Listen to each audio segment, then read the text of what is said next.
ٹھیک ہے. سوال ہے ایس ایم ایس میں کہ شوہر کی طرف سے سونا زیور جو بیوی کو شادی میں ملتا ہے، شوہر بیوی کو بیچنے کی اجازت نہیں دیتا، تو اس زیور کا مالک کون؟ زکوٰۃ اور قربانی کس پر؟ جو بھی زیور عورت کی ملکیت ہے تو بہرحال اس کی وجہ سے قربانی بھی عورت پر واجب ہے اور اس کی زکوٰۃ بھی عورت پر واجب ہے.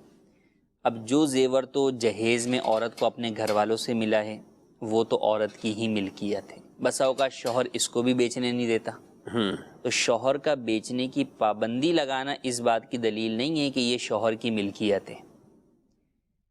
البتہ جو سسرال کی جانب سے بری وغیرہ کے میں جو ہے وہ دیا جاتا ہے، جسے چڑھاوے کا زیور وغیرہ کہا جاتا ہے، اس کی جو ہے وہ مختلف صورتیں ہوتی ہیں. بسا اوقات وہ مہر میں لکھ دیا جاتا ہے، تو جب مہر میں دیا ہے تو عورت ہی مالک ہے. بسا اوقات مہر میں نہیں لکھا، ویسے ہی لکھا کہ بھئی ہم عورت کو یہ مالک کر رہے ہیں، یا زبان سے کہہ دیا کہ بھئی اس کی مالک عورت ہے، تو عورت ہی اس کی مالک ہے. یا پھر لڑکے والوں کے خاندان کا عرف یہی ہے کہ وہ اپنی بہوؤں کو جو زیور چڑھاتے ہیں وہ لڑکی کو ہی مالک کرتے ہیں، تو بھی وہ لڑکی ہی اس کی مالک ہے. اب اگرچہ شوہر کہتا ہو کہ مت بیچو، میں تمہیں بیچنے کی اجازت نہیں دیتا، اس کی وجہ سے ملکیت تبدیل نہیں ہوگی، مالک عورت ہی رہے. صحیح.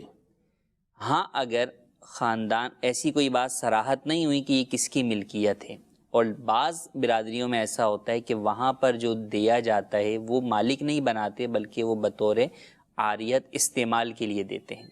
اچھا، ان کے عرف کا اس طرح بھی اندازہ ہوتا ہے کہ وہاں پر پہلے بڑی بہو کو دیا، پھر وہی زیور بڑی بہو سے لے کے جب چھوٹے بیٹی کی شادی کرنی ہوئی تو اس کو دے دی، اس سے لے کے جو ہے وہ اس سے چھوٹے والی کو دے دیا. تقریباً ہر جگہ یہی چل رہا ہے، وہ ایک ہی بنایا ہوا کافی شادیوں میں. جب یہ عرف اس طرح کا ہے اور وہاں پر یعنی ان کا مقصد مالک کرنا بہو کو نہیں ہے، تو ایسی صورت میں اس کا مالک کون ہے؟ جس نے دیا. وہ پھر شوہر بھی مالک نہیں ہے. ساس نے دیا ہے تو بھئی ساس جو ہے وہ مالک ہوں گی، سسر نے دیا ہے تو وہ مالک ہوں گے. اچھا، پھر شوہر کا جو زیور ہوتا ہے بسا اوقات وہ ہوتا ہے جو منہ دکھائی کے اندر دیا، تو منہ دکھائی والا تحفہ عموماً جو ہے وہ عورت کو گفٹ ہی کیا جاتا ہے. ٹھیک. پہلی رات جب وہ کوئی تحفہ دیا جاتا ہے تو بہرحال وہ اس کی عورت ہی جو ہے وہ مالک ہے. اب شوہر اگرچہ کتنا ہی کہے کہ بھئی یہ جو ہے وہ تم بیچنا نہیں، تو اس کے بیچنے کی پابندی لگانے کی وجہ سے ایسا نہیں ہوگا کہ اس کی زکوٰۃ یا قربانی جو ہے شوہر پہ چلی جائے گی. نہیں، زکوٰۃ قربانی عورت پر ہی لازم رہے گی.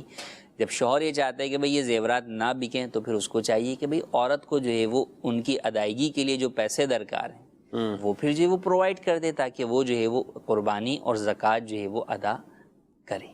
ٹھیک ہے کتنا یہ بہرحال اپنی ڈیٹیل تفصیل کے ساتھ کہ کتنے پہ قربانی ہوگی، کب زکوٰۃ ہے اس پر، یہ احکامات ہے. یعنی یہ ہماری گفتگو وہی ہے کہ اگر نصاب اس میں پورا ہوتا ہو تو اس کے مطابق ہے.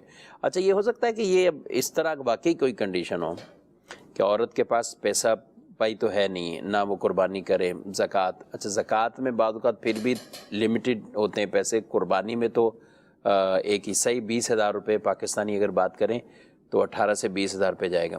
بکرا اگر خریدنے کو جاتا ہے تو وہ 30 سے 35,000 روپے یہ مطلب عام ریٹ ہوں گے، نارملس کی بات کر رہے ہیں. اب اگر اتنی نہیں ہے تو یہ بہن پھر اٹھا کے وہ شوہر کو ہی دے دے کہ بھئی سنبھالو، پھر آپ بیچنے بھی نہیں دینا تو مالک بھی پیسے بھی نہیں دینا. اب یہ اس کے اوپر ہے کہ بھئی یا تو یہ اپنے اس کے اوپر جو چیز واجب ہو رہی ہے قربانی وہ ادا تو اس کو کرنی ہے جی. اب اس کے لیے یا تو یہ مال بیچے یا کہیں اور سے یہ بندوبست کرے، اپنے والدین سے لے، شوہر سے کسی اور نام وہ جو ہے وہ کسی طرح لے اور قربانی کرے.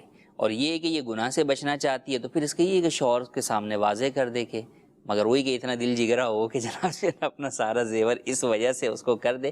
بہرحال اگر وہ مالک کر دیتی کہ بھئی ٹھیک ہے تم مجھے نہیں کرنے دیتے اور میرے پہ قربانی واجب ہے تو بھئی پھر یہ جو ہے نا زیور میں آپ کی ملک کر رہی ہوں، یہ سارا آپ لے لو، بس ختم، اپنے پاس ہی رکھو. ہاں، شوہر جو ہے وہ قبول کر لیتا ہے کہ بھئی ٹھیک ہے میں جو ہے وہ میں لے رہا ہوں. یہ بھلے بیوی استعمال کرتی رہتی ہے لیکن مالک کے تعین ہو جائے. ہاں، مالک ہونے کی وضاحت کرنی ہوگی کہ بھئی یہ مالک میں اب آپ کو کر رہی ہوں، اب آئندہ سے اس کی زکوٰۃ قربانی ساری چیزیں آپ پر ہی جو ہے وہ لازم ہیں.